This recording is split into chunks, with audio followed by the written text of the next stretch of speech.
guys, welcome back to my channel. So if you are new around here, my name is Kay. I am an English teacher here in South Korea from South Africa.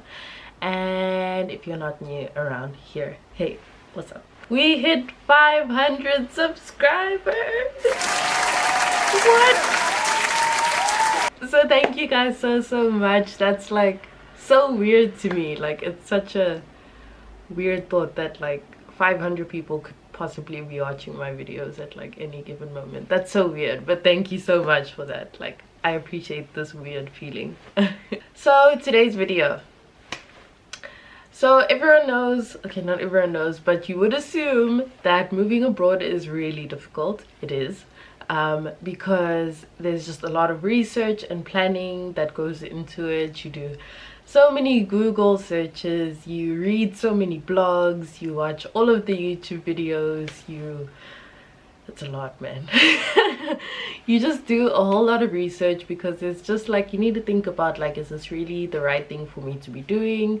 Am I going to be prepared for it? What do I need to prepare? There's no like handbook or survival guide on how to move abroad, and if there is, it's probably not detailed enough. So yeah, I myself was one of those people who did like obsessive research, and I had way more information than I needed, still do. But yeah, I prefer it that way. And you would find that sometimes when you do research, you know, you can't always find the answers that you're looking for in a Google search. Sometimes you need like personal perspectives, or you need to speak to people who are accessible and not just like huge influencers who have done this thing. I managed to speak to a lot of these kinds of people, you know, just normal people who are living their life, and I was able to ask them the questions that you can't have answered in a Google search. How did I connect with these people?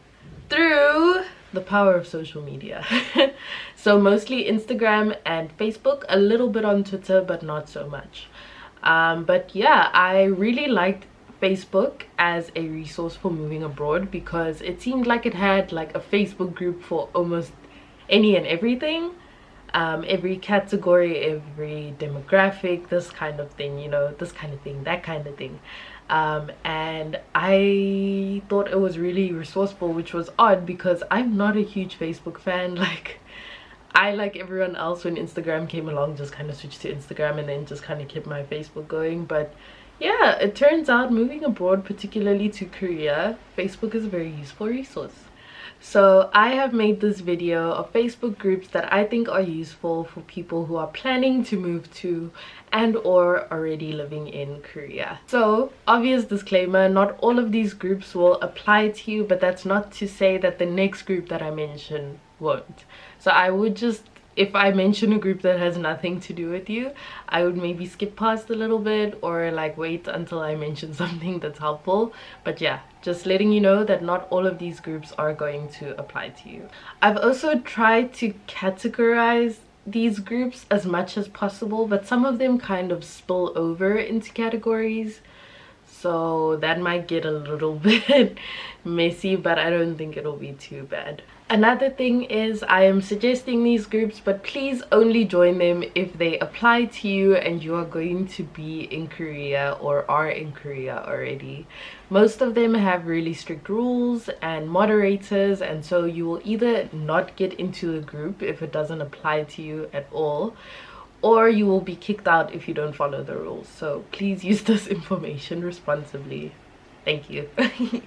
Okay, so I'm gonna get started. The first category is content creator. If you are a content creator planning to move to or currently living in South Korea, these are some groups that I think would be really cool for you. If you are a YouTuber, then there is a group called YouTubers in Korea. It is an actual group for like proper YouTubers who want to learn from each other and share experiences and collaborate. And so it's really cool actually, because it's like a genuine community. There is like one post a week where everyone can post like their videos for that week in the comment section, but other than that, it's not like a group where you can just spam your content and hope that people watch it. It's not like that. It's really cool actually. So yeah, I think it was cool for me because like a lot of the YouTubers I watched in preparation to coming to Korea before I took YouTube seriously are in that group, and then I'm like, oh, this is cool. So yeah, you can really learn a lot from a lot of people. Like, it doesn't matter if you are still growing, if you're a big name or whatever. It's just a cool community. That's number one. Number two, there's a group called Opportunities for Foreigners in Korea. So this group is not strictly content creation, I don't think. I think they do post like other kinds of jobs, but mostly content creation. From what I've seen, I could be wrong, but from what I've seen, it's mostly content creation. And there they will post opportunities just from like people who are looking for, we need foreigner number one for this music video, foreigner number two as an extra in this K-drama, we need a group of content creators to go do this thing and promote it, type of thing. So that's pretty cool as well. Another one is female models and photographers in Korea. So this group is very, very new, and it's not that active, to be quite honest, but I think it's quite a cool idea because it's like a safe space where women can just create content together. And yeah, I've actually, I think, gotten like one collab out of it so far, so that was pretty cool. But yeah, that one kind of goes into the next category. The next category is demographics. So when I say demographics, I'm talking about like your race, your ethnicity, your nationality, your gender type of thing.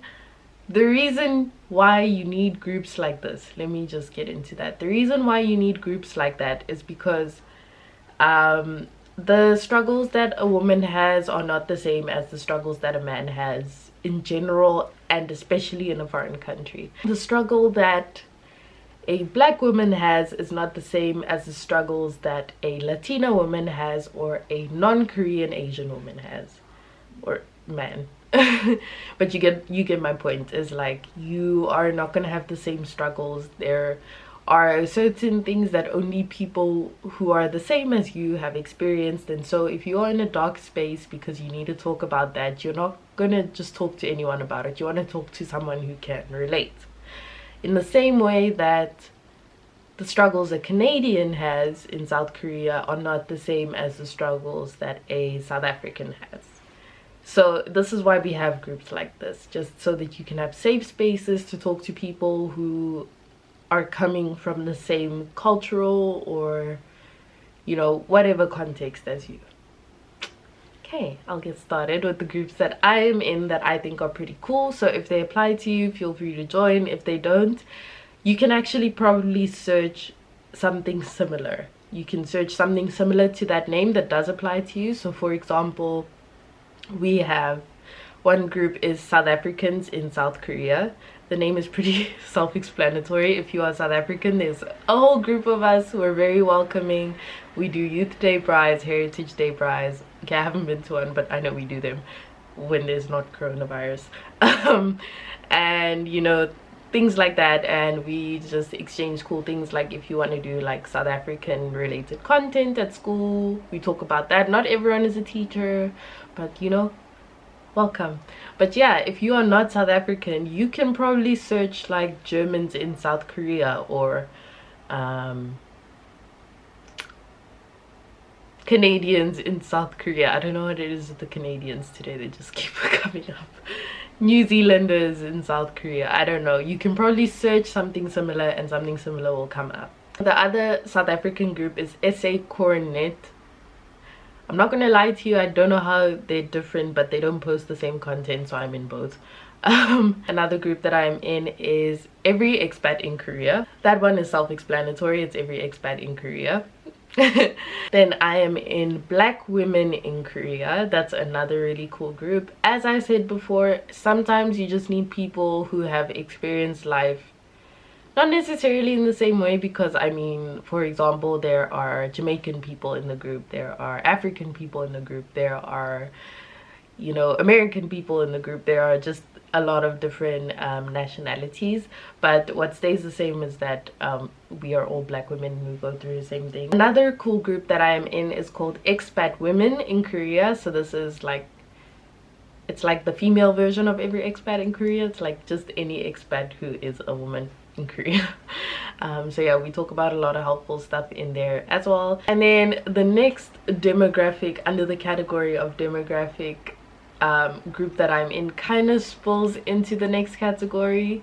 This one is expat women in Cheongju. So for those of you who don't know, I was placed in Cheongju city in Chungbuk-do province.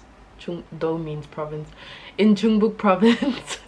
A lot of the times in expat women in Korea, it'll be like, please give me a recommendation for this and this thing, and almost like 90% of the time the recommendation is for someone in Seoul, and so you can't really use it, but you might be curious about the same thing. So I have one that is city specific. Again, if you're not in Cheongju or you're not planning to be in Cheongju, you can probably search something similar in Daejeon or Sejong or wherever you are. I'm not saying there will be a Facebook group like that, but I mean, if there's one for Cheongju is not even a big city. If there's one for Cheongju, there probably will be for whatever area you're looking for or something similar. Which brings me to the next category, regional. So regional, like I said, this group is specifically for Cheongju. Regional could be like your province or your city, or I don't know, sometimes your neighborhood maybe. I don't have any groups for my neighborhood, but yeah. So one group that I have for my city is what's going on in Cheongju. Yeah, I think the name is pretty self-explanatory. It's just a group of people who live in Cheongju who want to know what's going on.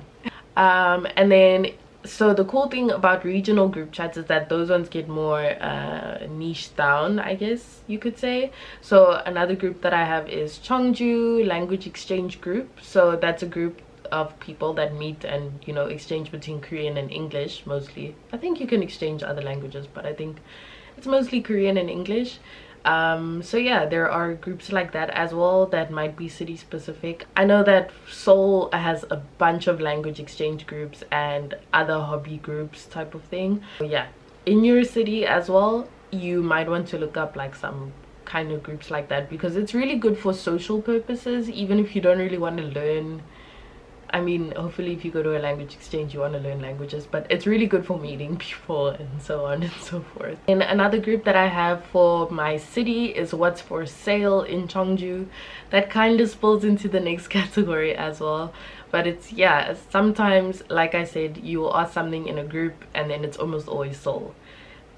So if you wanna, there are a lot of buy and sell groups, which is my next category, but yeah, if you want to buy or sell something, it becomes a little bit tricky the further away someone is. I mean, Korean Post is really good, but sometimes you just want to sell it to someone like down the street.